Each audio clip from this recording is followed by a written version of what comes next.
우리에게 잘 알려진 그 세계 최대 부호 중에 한 명인 그 록펠러는 그의 나이 중년에 사실 이 모든 것들을 다 이룬 사람입니다. 하지만 그가 이뤄놓은 많은 부를 지키기 위해서 사업에 쏟아놓은 그 스트레스로 인하여서 결국은 나중에 심한 노이로제와 또 원인 모를 소화불량과 또 무력감과 악몽에 시달리게 됩니다. 그래서 전혀 먹지를 못하게 되고 결국은 그 죽음 직전에까지 이르게 됩니다. 병원에서도 의사가 더 이상 어떤 의술로는 이 병을 고칠 수 없다라고 하면서 죽음을 준비하라고까지 하는 이야기를 듣게 됩니다. 그러면서 록펠러는 정말 죽음을 준비하면서 그의 마지막으로 생을 한번 돌아보게 됩니다. 그러고 보니 그는 그때까지 그가 예수님을 믿는다라고 하면서도 영생을 위한 하늘나라를 위한 삶보다는 밤낮 돈을 버는 것과 세상의 일에만 몰두하다 보니 결국 신앙도 잃고 건강도 잃고 자신이 지금 죽음 앞에 서 있다는 사실을 깨닫게 되었던 겁니다.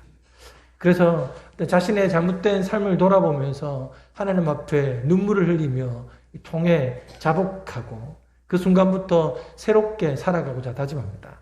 그때부터 그는 이제까지 그렇게 하지 못했던 그런 삶, 그러니까 모든 재산을 정말 하나님과 이웃을 위해 써야 되겠다라는 그런 생각을 하게 되었던 겁니다. 그래서 대학과 교회를 세우고 또 교육과 선교 사업에 후원하기 시작합니다.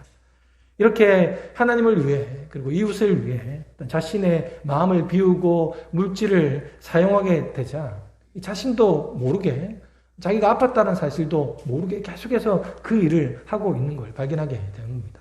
그러면서 건강이 회복되고 무려 98세까지 장수하게 되었습니다. 그래서 그가 생전에 세운 교회가 거의 5,000개에 달하고 대학도 24개를 세우게 됩니다. 수많은 이 복지센터를 설립하고 이 자선사업에도 7억 5천만 불, 그러니까 우리나라 돈으로 이 9천억을 기부하게 됩니다. 이 금액은 지금까지 사회사업에 투자한 금액으로는 이 최고에 달할 정도의 금액이 달하고 합니다. 여러분 9천억 원이 상상이 가십니까? 이 돈이 얼마나 많은가 싶어서 제가 한번 계산을 해보니까 하루에 100만 원씩을 기부를 한다라고 생각하거나 혹은 내가 100만 원씩 번다라고 할 때 이것을 무려 2,500년 동안 매일 해야 되는 겁니다. 100만 원을 2,500년 동안. 놀랍지 않습니까? 어마어마한 금액인 겁니다. 그 금액으로 지금도 록펠러 재단에서는 매년 1만 명의 학생들에게 이 장학금을 주고 있고 또 그 장학금을 받은 학생들 중에 무려 60여 명의 사람들이 노벨상 수상자가 되었습니다. 그가 물질에 붙잡히고 욕심과 탐욕에 붙잡혔을 때는 생명을 잃게 되었지만은 자기를 비워 하나님을 위해 또 이웃을 위해 살아갈 때 하나님께서는 그에게 생명과 건강과 덤으로 행복까지 주셨던 겁니다. 세상에 대하여 죽고 하나님에 대해서는 살고 또 욕심을 내려놓으니 영적인 부유함을 누리게 되었던 겁니다. 그러므로 물질의 권리를 포기하는 것이 잃는 것이 아니었습니다. 오히려 포기하는 것이 더 중요하고 귀한 것을 얻게 되는 것이었습니다. 자, 오늘 본문에 나오는 바울도 세상을 향해 또 교회를 향한 자신의 권리를 포기하고 살았습니다. 하지만 그의 포기는 바로 하나님의 은혜를 더욱더 풍성케 하는 삶이 되었던 겁니다. 오늘 우리가 읽었던 9장의 그 앞절을 보면 19절에서 22절까지의 바울은 모든 사람에게 종이 되었다라고 그렇게 고백합니다. 유대인들에게는 유대인이 되고 율법 없는 자에게는 또 율법 없는 자가 되고 약한 자들에게는 약한 자가 되었다라고 그렇게 말합니다. 여러분 이것이 어떻게 가능할까요? 바로 자기 자신을 내려놓았기 때문입니다. 그 사람들에게 맞추기 위해 자기 자신을 포기한 거죠. 그래서 바울이 빌립보서 3장에 보면 이렇게 고백합니다. 무엇이든지 내게 유익하던 것을 내가 그리스도를 위하여 다 해로 여길 뿐더러 또한 모든 것을 해로 여김은 내 주 그리스도 예수를 아는 지식이 가장 고상하기 때문이라. 내가 그를 위하여 모든 것을 잃어버리고 배설물로 여김은 그리스도를 얻고 그 안에서 발견되려 함이다 라고 말씀하고 있습니다. 바울은 그리스도를 위해 자기의 자존심을 내려놓았습니다. 세상적인 지식도 내려놓았습니다. 좋은 학벌과 사회적 지위도 포기했습니다. 그렇게 바울은 스스로 권리를 포기했던 겁니다. 그리고 또 바울은 자신이 일하는 것에 대한 정당한 대가를 받을 수 있는, 이 교회를 통해 받을 수 있는 그러한 이 권리들, 또 사람들로부터 인정을 받고 가족을 꾸려서 대접받으며 사역할 수 있는 그러한 모든 이 권리들도 다 내려놓았다라고 그렇게 고백합니다. 그래서 고린도전서 9장 12절 말씀을 세 번역으로 제가 한번 읽어보겠습니다. 다른 사람들이 여러분에게 이런 권리를 가졌다면 하물며 우리는 더욱 그러하지 않겠습니까? 다른 사람도 권리가 있는데 우리는 그들보다 더 많은 권리가 있습니다라고 말하는 거예요. 그러나 우리는 이런 권리를 쓰지 않습니다. 우리는 그리스도의 복음을 전하는 일에 지장을 주지 않도록 모든 것을 참습니다라고 합니다. 모든 것을 내려놓았다라는 거예요. 무엇을 위해? 바로 복음을 위해, 하나님 나라를 위해서 그렇게 한다는 겁니다. 이처럼 하나님은 우리에게 우리가 너무나도 당연하게 누려도 되고 또 요구할 수 있는 그런 권리를 포기하라 하실 때가 있습니다. 구약에도 보면 권리를 포기하는 어떤 행위를 신발을 벗는 것으로 표하기도 합니다. 룻기 4장에 보면 그런 게 나와 있는데 우리 같이 한번 읽어보겠습니다. 룻기 4장 5절에서 7절까지 시작. 보아스가 이르되 내가 나오미의 손에서 그 밭을 사는 날에 곧 죽은 자의 아내 모압 여인 룻에게서 사서 그 죽은 자의 기업을 그의 이름으로 세워야 할지니라 하니 그 기업 물을 자가 이르되 나는 내 기업에 손해가 있을까요? 나를 위하여 물으지 못하노니 내가 물을 것을 네가 물으라. 나는 물으지 못하겠노라 하는지라. 옛적 이스라엘 중에는 모든 것을 물으거나 교환하는 일을 확정하기 위하여 사람이 그의 신을 벗어 그의 이웃에게 주더니 이것이 이스라엘 중에 증명하는 전례가 된지라. 자, 그러니까 이게 나오는 나오미가 이제 과부가 되지 않았습니까? 그래서 조상제대로 물려받았던 자신의 남편의 땅을 누군가 사기를 원하는 겁니다. 그래서 내어놓았던 거죠. 그러면 이제 그 친족 중에 가장 가까운 사람이 그 땅을 사줘야 되는 겁니다. 자, 그런데 이제 보아스가 이렇게 땅이 나왔으니까 땅을 사십시오라고 말을 하면서 뭐라고 하는가 하면 이 땅을 사면 이 땅만 사는 게 아니라 그와 관련되어 있는 가족들, 이 과부, 두 과부도 함께 데리고 가야 된다라고 그렇게 말합니다. 그랬더니 그것을 살 수 있는 가장 가까운 친족들이 그럼 나는 못 사겠다. 난 그렇게 손해를 볼 수 없다. 그러니까 나는 이 땅에 대해서 살 권리를 포기하겠다라고 말하면서 신발을 벗는 겁니다. 이것이 그 이스라엘의 전례가 되었다라고 하는데 여기뿐만 아니라 사실 성경 보면 이미 오래전에 하나님께서 권리 포기하는 것을 신발 벗는 것을 이스라엘 백성들에게 보여주셨던 겁니다. 그러다 보니까 세월이 지나면서 이것이 그들에게 전례가 되었다라고 말씀하고 있는 거죠. 이 모세를 부르실 때 보면 그렇지 않습니까? 출애굽기 3장에 보면 하나님이 이르시되 이리로 가까이 오지 말라. 네가 선 곳은 거룩한 땅이니 내 발에서 신을 벗으라. 또 이르시되 나는 내 조상의 하나님이니 아브라함의 하나님, 이삭의 하나님, 야곱의 하나님이니라. 모세가 하나님 배웠기를 두려워하여 얼굴을 가리매라고 말씀합니다. 자, 하나님께서 모세를 부르시면서 신발을 벗으라라고 말씀하셨습니다. 자, 근데 여러분 여기서 재미있는 것을 보면 모세가 신발을 벗었다라는 표현은 없습니다. 하나님도 모세에게 내 신을 벗으라라고 하시고는 모세가 신을 벗는지 안 벗는지 확인하는 어떤 그런 모습도 없습니다. 그리고 계속해서 바로 당신의 말씀을 이어가고 있는 것이 오늘 본문이에요. 자, 그리고 지금 모세는 그 하나님을 배웠습니다. 근데 하나님을 배웠을 때 뭔가 두려워하고 어떤 엄청난 경외심에 얼굴을 가렸다라고 그렇게 표현합니다. 자, 그렇다면 지금 모세는 하나님을 두려워하고 있는 거예요. 하나님의 권위를 인정하고 있습니다. 혹시나 또 하나님을 배워서 죽을까봐 막 얼굴을 가릴 정도로 그렇게 지금 하나님 앞에 서 있습니다. 자, 그렇다면 여러분, 이 이후에 이런 하나님께서 모세에게 어떤 말씀을 주신다면 모세는 어떻게 하겠습니까? 당연히 하나님의 말씀을 순종하는 것이 우리가 이 본문을 이해하는 일반적인 이해가 아니겠습니까? 자, 그런데 참 이상하게도 모세는 그 위에 하나님의 말씀을 바로 순종하지 않는 것을 보게 됩니다. 참 이상하지 않습니까? 하나님을 만나서 하나님 얼굴 뵙기가 두려워서 하나님을 경외하는 마음으로 얼굴을 가렸던 사람인데 하나님의 말씀에 즉각적으로 순종하지 않는 겁니다. 이게 무슨 말을 하는 걸까요? 그것은 바로 모세가 아직 신을 벗지 않았다라는 겁니다. 물론 설령 이 하나님의 말씀대로 모세가 실제로 신발을 벗었을 수도 있습니다. 그러나 그것은 형식일 뿐이지 진짜로 마음 다해 자신의 권리를 포기하며 신발을 벗지 않았다라는 말이에요. 그럼 우리가 이렇게 또 생각해 볼 수도 있죠. 모세가 무슨 자기에게 권리가 있다고 하나님 앞에 이 권리를 행사하겠느냐. 실제로 사실 그렇습니다. 지금 모세의 어떤 상황을 보면 하나님 앞에 권리를 행사할 만한 사람이 아니잖아요.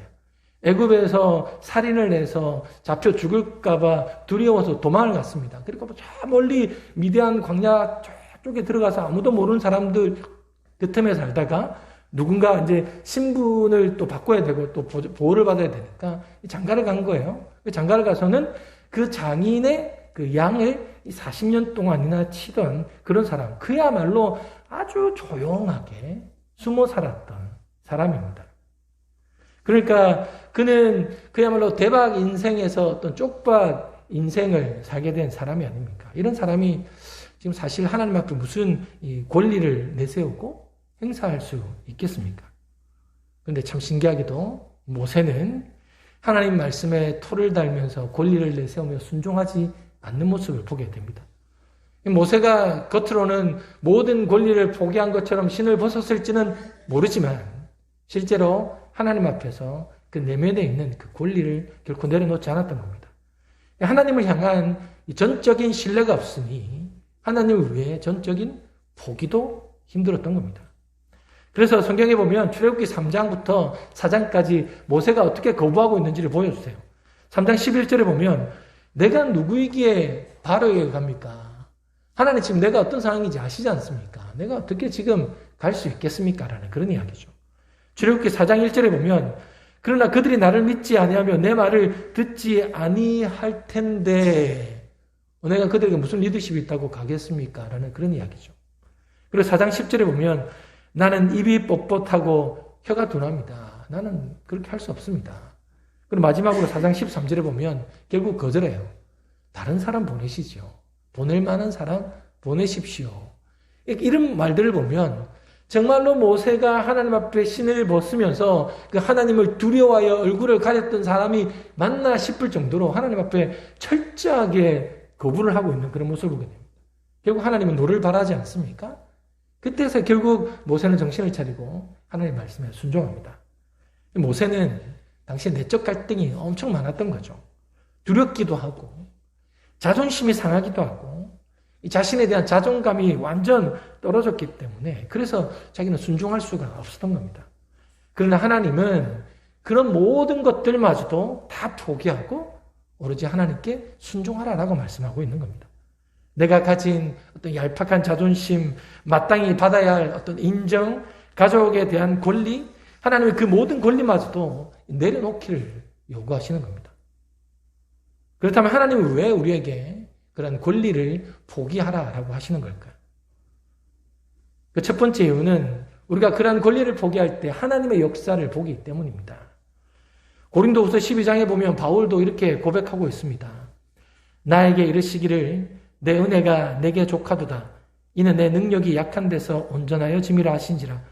그러므로 도리어 크게 기뻐함으로 나의 여러 약한 것들에 대하여 자랑하리니 이는 그리스도의 능력이 내게 머물게 하려 함이라. 그러므로 내가 그리스도를 위하여 약한 것들과 능력과 궁핍과 박해와 공고를 기뻐하노니 이는 내가 약한 그때 강함이라 라고 합니다. 내가 약할 때 내가 강해지는 것이 아니라 내가 약할 때 하나님이 역사하신다라는 그런 말씀입니다. 그러므로 우리가 권리를 포기할 때 하나님이 역사하심으로 우리가 강하게 되어 도구가 되어진다라는 말씀이죠. 그러므로 여러분 하나님께서 우리에게 권리를 포기하라라고 하시는 것은 하나님이 역사하시겠다라는 그런 말씀이기도 한 겁니다. 여호수아 5장에 보면 그런 말씀이 나와요.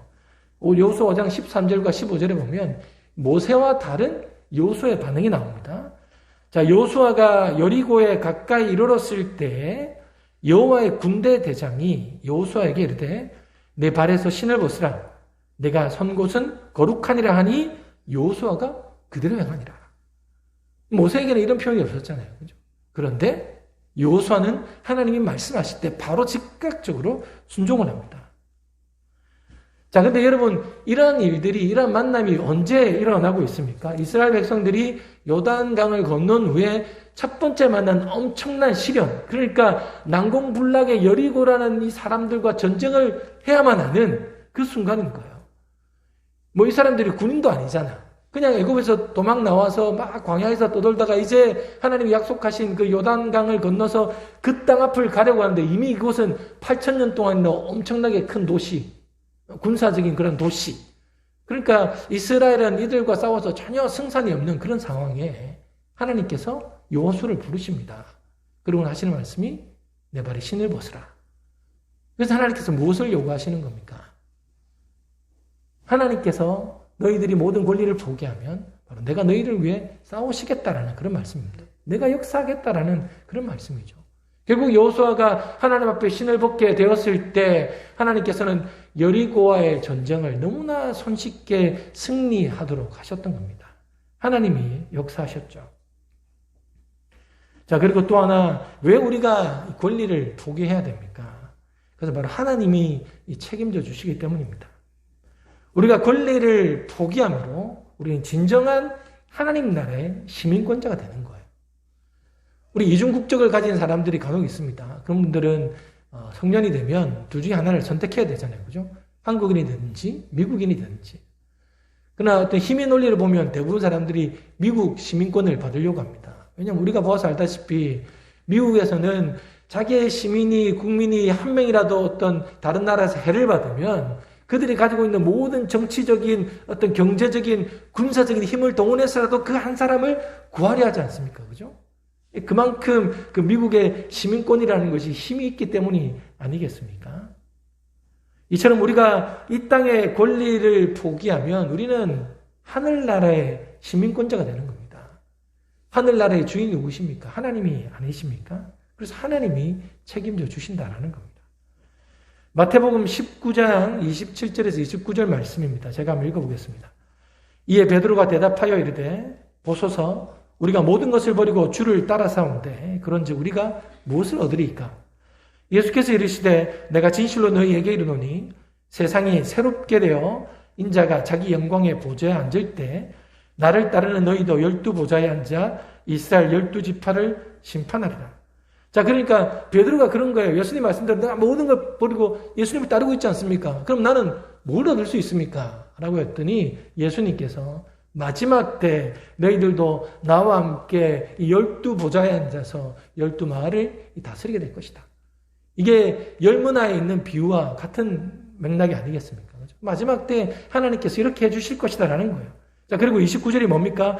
내 이름을 위하여 집이나 형제나 자매나 부모나 자식이나 전토를 벌인 자마다 여러 배를 받고 또 영생을 상속하리라 라고 말씀하고 있는 겁니다.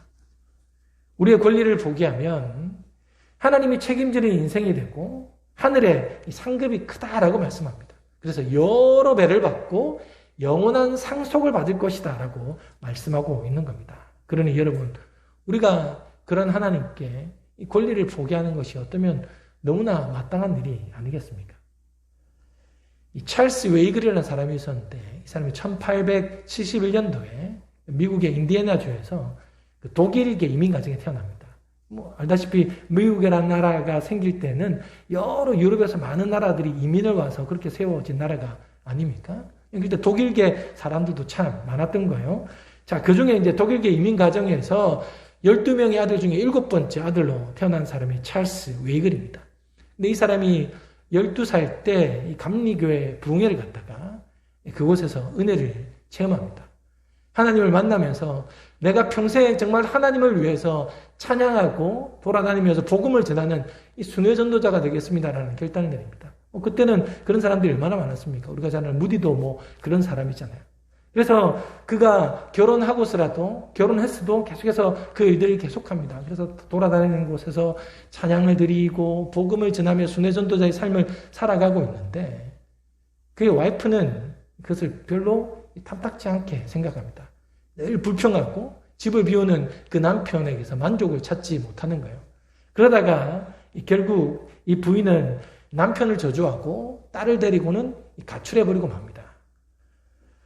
이 찰스 웨이글은 그 일로 인하여서 큰 어떤 충격에 빠지죠. 엄청난 상실과 또 실망과 이 좌절감에 빠져서 헤어나오지를 못하는 겁니다.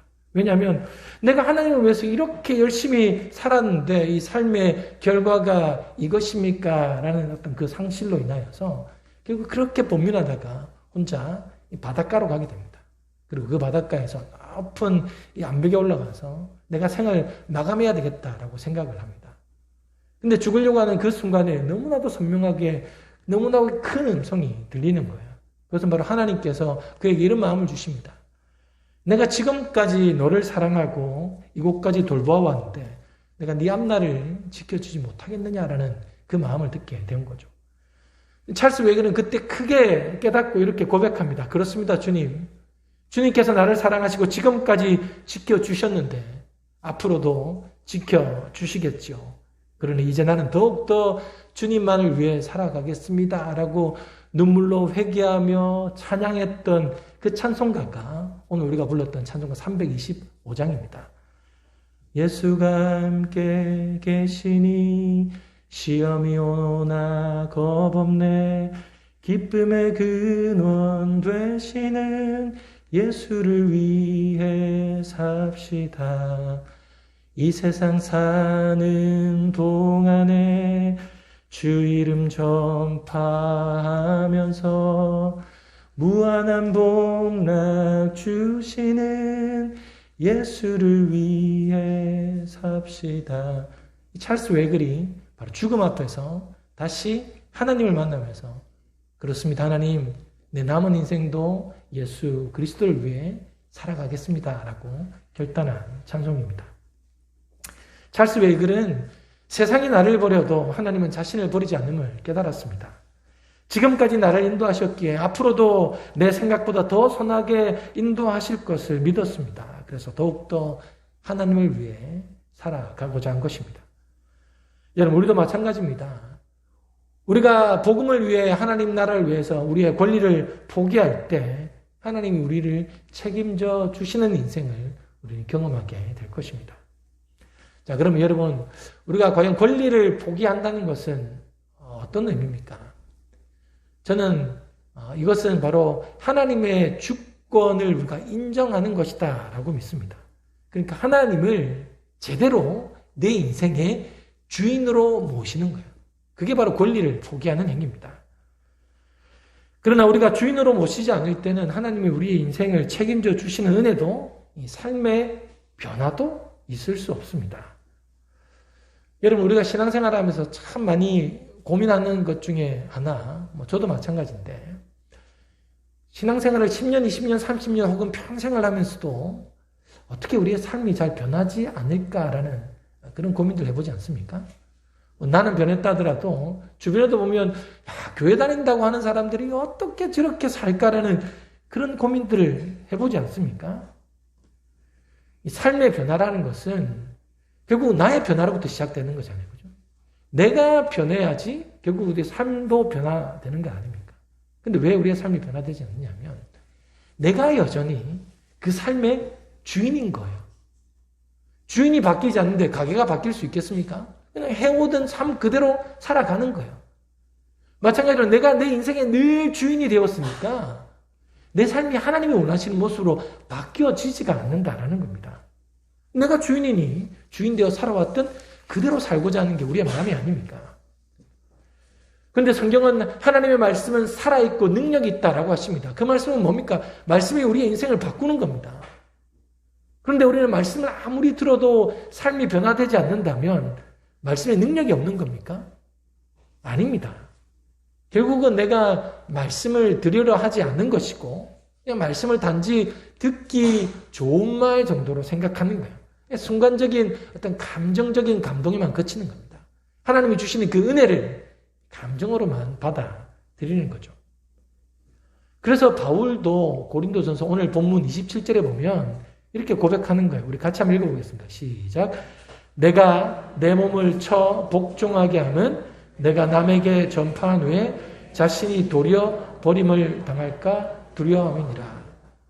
바울 같은 위대한 사도도 날마다 자신을 쳐서 하나님의 말씀에 복종케 하였던 겁니다. 왜냐하면 언제 자만하고 언제 유혹에 빠져서 나도 복음을 전했는데 오히려 그 사람은 먼저 되지만 나는 나중될까 봐 그 두려운 마음에 날마다 자신을 쳐서 복종시키고 있다라고 그렇게 말씀하고 있지 않습니까? 그야말로 하나님이 주신 구원을 두렵고 이 떨림으로 이루어가고 있는 겁니다. 말씀을 나의 인생의 주인으로 여기며 그 말씀 앞에 순복해 가는 거죠. 우리는 어떻습니까? 말씀에 나 자신을 쳐서 복종시키려는 삶을 살아가고 있습니까? 아니면 여전히 내 기분대로 또 지금까지 살아온 대로 그렇게 신앙생활을 하고 있습니까? 신앙이 성장하면서 사람이 바뀌지 않을 수가 없는데 여전히 바뀌지 않는 삶을 살아가는 사람은 아직도 내 인생의 주인이 하나님이 아니라 내가 주인이기 때문입니다. 고린도 교회 성도들이 그랬습니다. 그렇게 위대한 사도 바울의 말씀을 듣고 그 말씀을 들으면서 그들이 돌이켜서 교회를 들어와서 교회를 만들었음에도 불구하고 그들은 여전히 삶이 변하지 않았던 겁니다. 그래서 서로를 비난하고 헐뜯고 이 부정적인 말로 사역자들과 성도들을 비판해 왔던 겁니다. 특히 이 바울을 공격했던 것 중에 하나가 뭔가 하면 당신이 정말 사도냐? 정말 하나님의 사도라면 이 자비랑으로 왜 봉사하느냐? 네가 자격이 없으니까 자격지심으로 네 스스로 돈을 벌어서 이 사역을 하고 있는 것이 아니냐라고 그렇게 비난을 했던 겁니다. 좀 웃기지 않습니까? 정말 자기 돈을 들여서 그렇게 열심히 섬기는 그 바울을 향해서 오히려 네가 자격이 없으니까 스스로 돈을 벌어 사역을 하고 있는 것이 아니냐라고 그렇게 비난하며 비평하는 사람들이 있었던 겁니다. 그러니까 말씀을 주인 삼아 하나님을 주인으로 섬기지 않으니까 교회를 다녀도 교회를 다니기 전이나 교회를 다닌 후나 그들의 생각과 삶이 바뀌어지지 않더라라는 겁니다. 그리고 그것이 다른 성도들에게도 해를 입히는 그런 사람이 되었던 거죠. 이에 대해서 바울이 내가 권리가 없어서 자격이 없어서 이런 것이 아니라 정말로 내가 복음을 위해 하나님을 위해 내 모든 것들을 내려놓았다라고 그렇게 고백하는 겁니다. 스스로 권리를 포기했다는 겁니다. 아까는 세 번역으로 읽었지만 우리 9장 12절 말씀 우리 같이 한번 읽어보겠습니다. 시작. 다른 이들도 너희에게 이런 권리를 가졌거든 하물며 우리 일까 보냐. 그러나 우리가 이 권리를 쓰지 아니하고 범사에 참는 것은 그리스도의 복음에 아무 장애가 없게 하려 함이로다. 바울은 그런 모든 권리들을 내려놓았습니다. 바로 하나님이 자신의 주인이었기 때문에 자기 인생이 책임져 주심을 믿었던 거죠. 여의도 순복음교회 한 집사님이 계신데 이분이 호텔에서 30년을 재직했다고 합니다.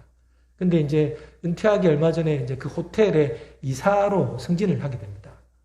근데 이사로 승진했는데 그 호텔이 계속해서 어떤 적자를 겪고 있었는데 안타깝게도 그 적자를 극복하지 못하고 토지공사에게 매각이 되어버린 겁니다.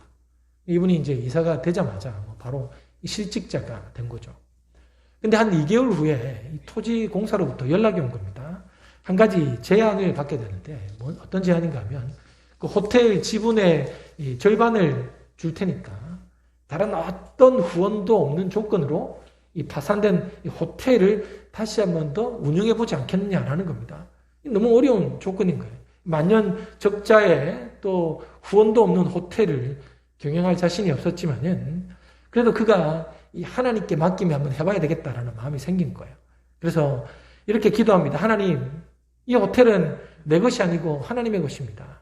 하나님의 주인이시고 나는 종으로 경영할 테니 이 호텔을 맡아도 괜찮겠습니까? 라는 그런 기도를 할 때 하나님께서 맡아가 운영하라라는 그런 음성을 듣게 된 겁니다.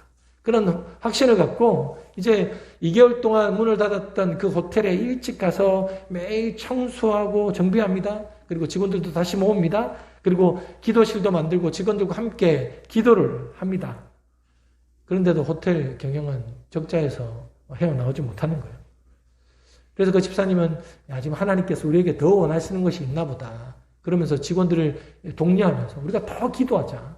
그래서 아예 그때부터는 아예 밤 12시부터 2시까지 그야말로 소위 말하는 산기도, 소나무를 뽑을 때까지 막 그렇게 가서 기도원에 가서 그렇게 기도를 했다라는 겁니다. 그리고는 다시 돌아와서 회사에서는 11시 30분에 모든 직원들이 함께 모여서 예배를 드리며 기도하는데 이렇게 외치도록 했다는 겁니다. 직원들에게. 이 호텔은 하나님이 주인입니다. 우리가 주인이 아닙니다. 하나님이 주인입니다. 날마다 외쳤다는 거예요. 자, 그러자 그때부터 정말 놀라운 역사가 일어났다는 겁니다. 만년 적자에 허덕이던 이 호텔이 주말에는 이 객실이 빈 곳이 없어지고 매출이 늘기 시작하면서 결국은 적자에서 흑자 경영으로 바뀌게 되면서 더 많은 선교 사업을 할 수 있게 되고 이 복의 통로가 되었다라고 그렇게 간증을 하셨습니다. 우리 신앙의 많은 문제들은 사실 하나님을 온전한 주인으로 모시지 않는 데서 오는 결과물들입니다. 그러므로 여러분, 우리의 삶의 주인을 하나님으로 온전히 모시면서 하나님이 친히 역사하시고 이 책임져 주시는 인생을 경험할 수 있기를 소망합니다. 우리가 하나님을 주라고 부르고 우리는 하나님의 종입니다라고 말하는 것은 사실은 그렇게 큰 의미가 없습니다. 중요한 건 뭡니까? 하나님의 말씀을 듣고 그 말씀대로 사느냐가 더 중요한 거잖아요. 하나님이 왜 신발을 벗으라고 하셨습니까? 하나님의 뜻에 온전히 따르라고 자신의 권리를 포기하라고 신을 벗으라고 한 것입니다. 그러나 하나님의 말씀에 온전히 순종하고 권리를 포기할 때 하나님을 우리의 주인으로 모시는 것이고 또 그런 우리의 인생을 주님께서 인도하시고 책임지시며 역사하신다라는 겁니다. 그래서 스펄전 목사님이 이렇게 말했습니다. 헌신이라는 것은 자기에 대한 소유권을 하나님께 이전하는 것이다. 그러니까 우리가 그리스도인이라는 것은 결국 우리의 모든 소유가 하나님의 것임을 고백하고 아예 소유권을 이전해 드리는 것이 우리의 삶이다라고 말씀하고 있는 겁니다. 여러분, 아브라함이 어떻게 그의 독자 아들을 하나님께 바칠 수 있었겠습니까? 그것은 바로 하나님이 주셨으니 하나님의 것입니다라는 그 고백과 신앙이 그 마음 가운데 있었기에 다시 아들을 살릴 수 있지 않았겠습니까? 하나님이 책임져 주셨던 겁니다. 여러분, 이제 어떻게 하시겠습니까? 하나님과 복음을 위해 권리를 포기하시겠습니까? 아니면 여전히 내가 내 인생의 주인이 되어 나를 모시며 살아가시겠습니까? 우리는 과감히 하나님을 위해 하나님 앞에 권리를 포기할 수 있어야 합니다. 그렇게 복음과 하나님 나라를 위해서 우리의 권리를 포기할 때 하나님의 채우심과 인도하심과 역사를 경험하게 될 줄로 믿습니다. 하나님 앞에 권리를 날마다 포기해가는 우리 복된 성